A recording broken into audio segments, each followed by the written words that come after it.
Welcome to a slightly delayed Fireside Chat.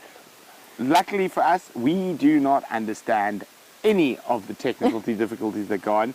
We just sort of stomp our feet and go, tech team!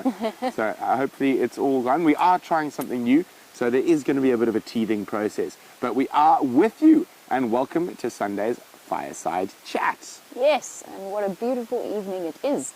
Especially with the prospect of a lioness wandering around somewhere, quite possibly somewhere behind us. That's why I have my torch, and every now and then you'll notice I'll be just checking. Oh, our alarm system left. Oh, no. There was an impala behind us who were hoping it was going to act as our alarm system. But don't worry, we have some people behind who will hopefully be checking. And if you see a lion behind me, please let me know. Please let us know. It's something I want to know.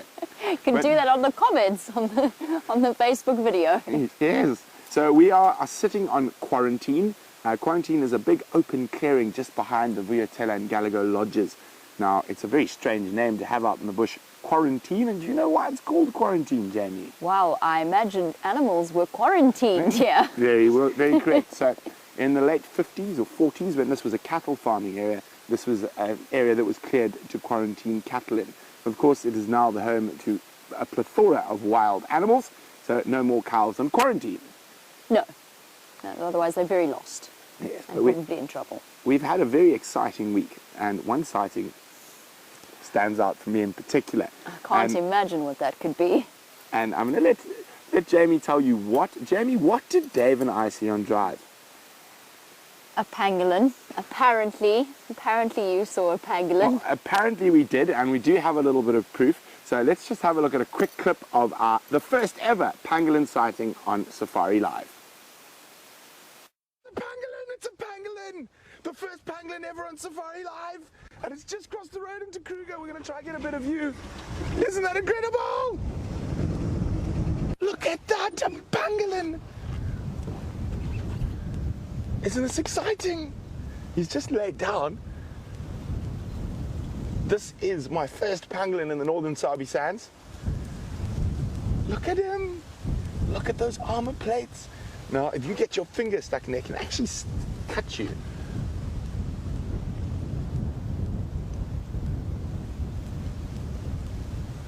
Look at him. So, these short grass areas are home to the pugnacious ant. And 98% of a pangolin's diet is a pugnacious ant. Dave, well spotted. Thanks, Brent. Isn't that just super exciting? I got so excited I didn't even take a picture. Oh my goodness. Don't worry, I got it. No, we got it on video. Otherwise, no one would believe us. But isn't that amazing? And that just shows you, you never know what we're going to see out here. Well, wasn't that thrilling? It wasn't the best pangolin sighting, but a pangolin is a pangolin. It is not something you see very often here in the bush. And that's my first one in a year and 3 months in the Northern Sabi Sands. That's not bad at all. And I think that you could probably gauge Brent's excitement in that sighting by the pitch of his voice, which almost reached points that maybe dogs wouldn't even have been able to hear it. Yes, well, it wasn't very manly now, was it? But I was very, very excited and very happy to be able to share. It's okay. I did that with the wildcat. There we go. See, I'm not the only one.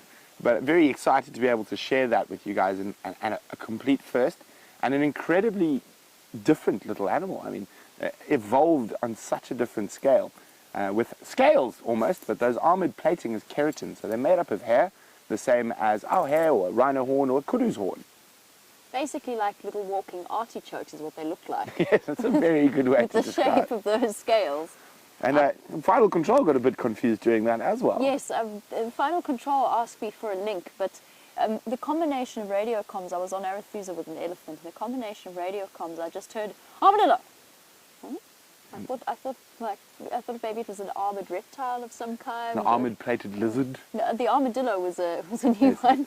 Now, we're not in Arizona or Texas or Central America where the armadillo live. I would love to see an armadillo one day, but yeah, definitely quite interesting in terms of evolution, how they're not quite the same in terms of their body structure, but they have this is the word that always gets Convergent. me. Convergent, thank you. Yes. Convergent evolution. So they live in completely separate continents, but they've evolved a very similar defense strategy. He's incredible. Yeah. No, well, I think that was a very exciting sighting. I did take Dave onto Cheetah Plains the next day, and I told him that if he didn't find a pangolin for me, then it was just pure favoritism, and he didn't. Well, I think we know exactly what that means. Well, and Dave was actually the one who spotted it, so well done to Dave, who's behind camera on this Fireside Chat. Now, a very important day in the history of our country, or specifically the wildlife industry in our country, and I'm going to let Jamie tell you a little more about that. Well, we find ourselves this year on the 90th birthday, or celebrating the 90th birthday of the Kruger National Park. It's a bit more complex than that because, of course, Kruger National Park kind of existed before that, started towards the late 1800s, where it was the Sabi Game Reserve. Well, there was two, actually. There were two, yes. Yeah. There were two different reserves, and then slowly gathered together additional farms, additional bits of property. And it is such an integral part of our country's history that played a role in the formation of the Kruger National Park and the way in which it was formed. And we sit with it today, 90 years later, as a pristine, well, almost. I mean, we call it a pristine wilderness area that has now reached 4 million hectares, essentially, of unfenced wilderness area. Now, the animals that you're seeing have a 4 million hectare playground in which to play. And not only that, it's actually a wilderness area that is open to people from around the world to come and explore on their own terms. And that is a very, very special thing. And it's a very crucial part in the conservation of the way in which the animals will be protected and the fauna and the flora. It's amazing that people are just able to drive themselves around. Now, the most important little bit of the forming of the Kruger is the central person. So there was a northern reserve, Shingwedzi, and then the Sabi Reserve, which is around Skakuza. And the huge swathe of land between those two reserves was donated by one lady. Do you remember her name? We talked about this the other day. The other day. It was months ago. Oh, well, it felt like the other day. It was when we went to the Kruger, and her name was... No, it's gone. Eileen Orpin. So from Orpin Gate, the entrance to the Kruger, and she's donated that huge swathe of land. But now we've got a little clip. It's not quite about the Kruger, but since it's Kruger's birthday, we're going to celebrate a birth James experienced on Live Drive. Is that right? Everybody, there's a zebra giving birth there. There's a zebra giving birth. This is a zebra giving birth. Oh my God, look at that. There's it comes, it's coming out. Look at that little zebra about to be born. There's the head. Oh, you clever mare, well done. It's born, everyone, it's born and it's alive and it looks fine. And it will struggle to get that amniotic sac off. She looks like she might be about to stand up. She's nudging it to try and make it stand. The tenderness and perfection of motherhood. Look at that. There we go. That's totally normal. She'll wait for the afterbirth, of course. It's standing, but it's teetering, wobbling but just exactly like you've seen videos of a foal. This was, of course, an unusual sighting. Normally, herbivores like impala and wildebeest and zebra will give birth during the middle of the day. But as this little foal took its first steps, the dying embers of the day had just gone over the western horizon. This is why we didn't light up the sighting, of course. It may have compromised the zebra's eyes and at the same time attracted hyenas and lions to the activity.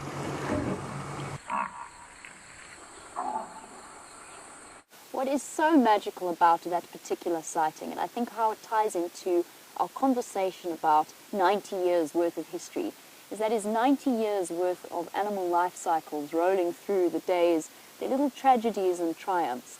And we got to capture, or at least James got to capture, and Dave, it was Dave who was filming it. Dave's been quite lucky recently. He has. Capture a moment that is like just that little special piece of the whole lives of the African animals. It's a very special moment to be able to share that with you in real time. Monique in London, speaking of Dave's luck and other people's luck as well, Monique would like to know what would top the pangolin sighting for me. Well, Monique, I have been fortunate enough to see pangolin before. There is an animal that I haven't yet seen, and it's become one of those weird things. It's like I have some kind of aardvark repellent about me. So I have been on an aardvark capture. I have worked in the Kalahari Desert where the aardvark sightings are apparently abound. They are famous. I have driven past aardvark and been busy rummaging in the side of the car and missed it. I have just somehow never seen an aardvark. I have to say, if I had to pick a sighting, I mean an aardvark in the wild, I have actually seen a real live aardvark, but I think if I had to take a sighting that I would really like to see and I would really like to be able to share with all of you, it would probably be an aardvark sighting. Now, a little bit more focus on the Kruger. The Kruger is an incredible piece of land. So the Kruger National